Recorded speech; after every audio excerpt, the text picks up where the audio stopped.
안녕하세요, 스펜서입니다. 제가 지난번 영상에서 이제 H블린을 한번 테스트 해보겠다고 말씀을 드렸었는데, 테스트를 해보려고 제가 이제 프로그램을 실행했더니 정상적으로 동작을 하질 않아가지고요.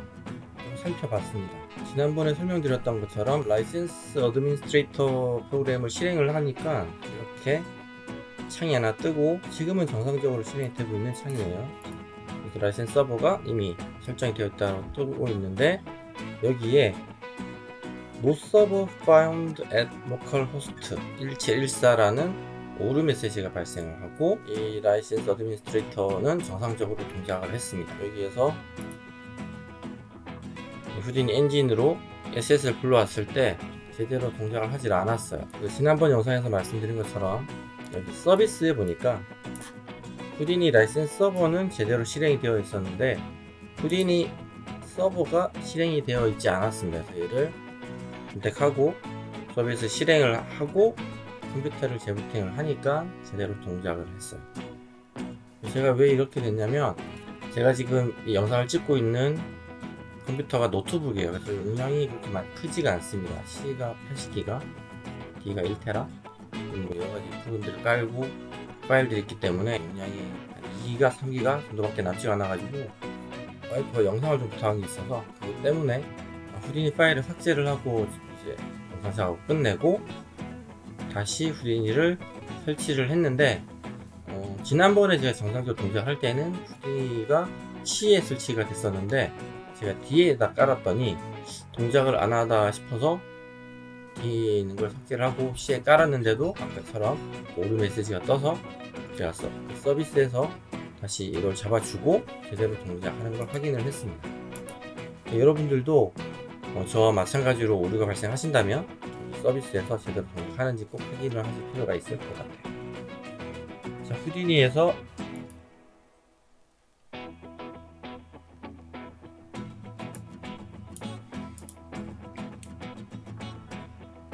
자, 이제 드디어 H블린 파일을 불러오는데, 제가 혹시 그 후디니가 어떤 파일명이나 폴더가 한글이 있으면 또 실행이 안 되는 경우가 있기 때문에 파일 위치도 C로 옮겨가지고 파일을 불러와 봤습니다. 아마 한글에서도 제대로 동작을 할 것 같기는 해요. 보시면 여기 좌측 하단에 후디니 서버가 정상적으로 동작하고 있다는 파일이 떴고요. 이제 정상적으로 불러왔습니다. 제가 좀 전에 말씀드린 거 한번 테스트 해볼게요. 여기에서 제가 지금 다운로드 폴더에 한글이 들어가 있거든요. 이 한글을 인식을 하는지 한번 보도록 하겠습니다. 제대로 불러지네요. 한글도 잘 불러집니다. 보통 이제 외국 프로그램들은 파일을 저장하거나 불러올 때 한글이 있을 경우에 오류가 발생하는 경우가 많기 때문에 가급적이면 실무에서 쓰실 때는 영어로 된 프로그램을 쓰시는 걸 권장드립니다. 한글 윈도우에 바탕화면, 문서, 다운로드 이게 한글로 되어 있으면 안 되는 경우가 있긴 하더라고요. 자, 이 중으로 파일이 불러졌기 때문에 중복된 파일 하나는 삭제를 하고요.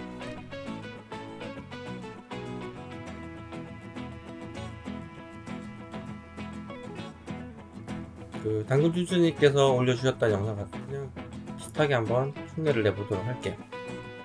렉탱글 생성을 하고 플랜을 XZ 축으로 바꿔주고 사이즈를 살짝 조절을 해주고요. 그 외곽에 라운딩을 좀 줄 겁니다. 그리고 두께를 주기 위해서 얘를 익스트루드 시켜서 두께를 생성했는데, 익스트루드를 시키면 기본적으로 Z축에 값이 들어가 있기 때문에 얘를 0으로 바꿔주고 Y축으로 값을 높여주겠습니다. 좀 더 높여서 이렇게 두께를 만들고요. 그리고 캡 만들게요. 이렇게 주면 라운딩이 적용되는데,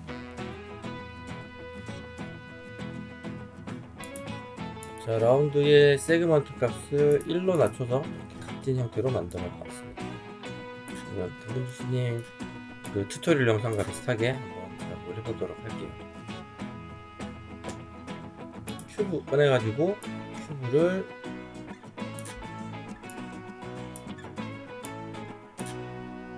사이즈 조절을 하고 분리를 시킬 겁니다. 분리를 시키기 위해서 이렇게 값을 잡는데 방법은 되게 간단합니다. 여기 후디니 오브젝트 선택하시고 에셋에서 베이스 오브젝트에 베이스가 되는 오브젝트 익스트루드한 오브젝트를 드래그해서 넣어주게 되면은 적용이 되고요. 그리고 아래쪽에 그룹이 1부터 5까지가 있네요. 그룹 1에 좀 전에 형성한 큐브를 드래그해서 넣습니다. 그러면 색상이 아까는 빨간색이었는데 이제 녹색으로 바뀌면서 이 디지털 에셋이 정상적으로 동작한다는 걸 보여줍니다. 근데 아직 아무런 변화가 없는 건 이유가 다 있어요. 자, 보시면 아래쪽에 이제 분린된 오브젝트가 하나 생성이 되고 H라고 적혀 있는 게 이게 후디니 관련된 그런 얘기입니다. 여기 태그들도 폴리곤 셀렉션 태그들도 많이 생성이 됐는데 다 H가 들어가 있죠. 후디니 관련된 셀렉션 태그고요. UV 태그도 마찬가지로 생성이 됐습니다. 자, 이렇게 됐으면 이 위쪽에 있는 얘네들은 옵션을 꺼도 됩니다. 보니까 바로 적용이 됐죠. 아까 적용이 안 된 것처럼 보였던 이유는 사실 이 원래 베이스와 익스트루드 시킬 오브젝트들이 겹쳐 보여서 그렇게 된 거기 때문에 얘들을 빼도 됩니다. 제가 여기 되게 재밌었던 거는 보통은 이렇게 끄지를 않고 하이드 시켜야지 적용이 되는데 이 에셋의 좋은 점이라고 하면 그냥 해제를 시켜도 잘 동작을 한다는 점이죠. 그래서 씬 관리하기가 되게 괜찮은 것 같아요. 시미트리를 하나 생성을 해서 큐브에 차일드 시켜주면은 이렇게 양쪽으로 생성이 됐죠. 얘를 여기에 그룹 1에 지금 큐브가 선택되어 있는데 얘를 시미트리로 변경시켜주고 시미트리를 끄게 되면 이렇게 동작을 합니다. 동작 안 하네요. 오류가 있네요.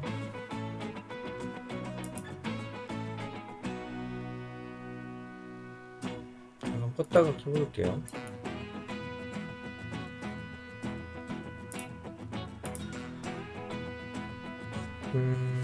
오류가 발생하는군요.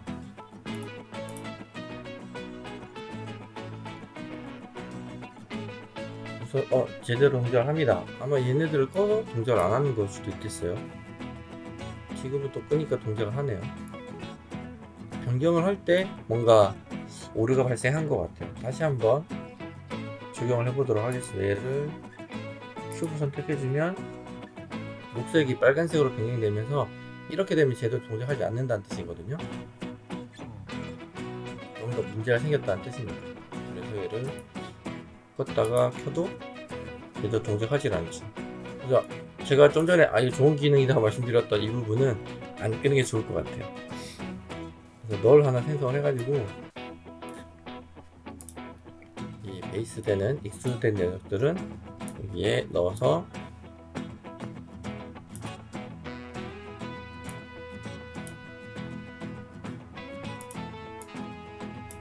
관리를 하도록 하겠습니다.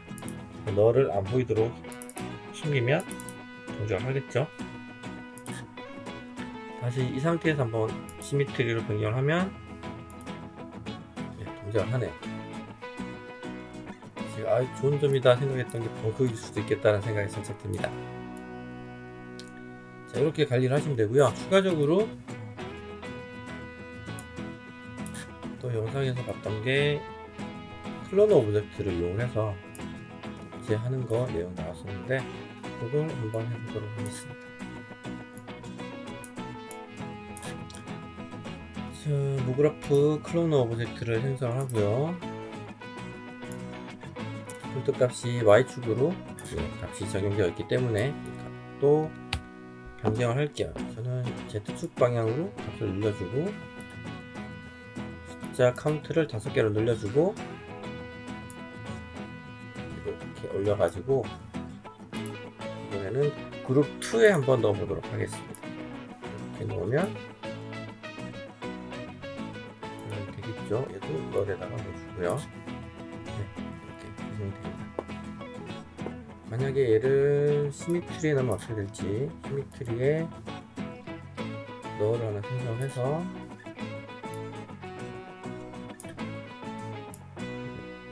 얘랑 클로너 넣어주면은 동작을 하는데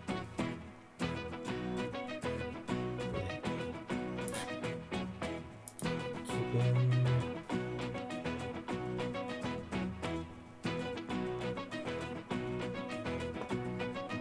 제대로 동작하진 않네요. 이따가 켜볼까요? 제가 원했던 건 이 대칭이 되도록 큐브랑 둘 다 적용되는 거였는데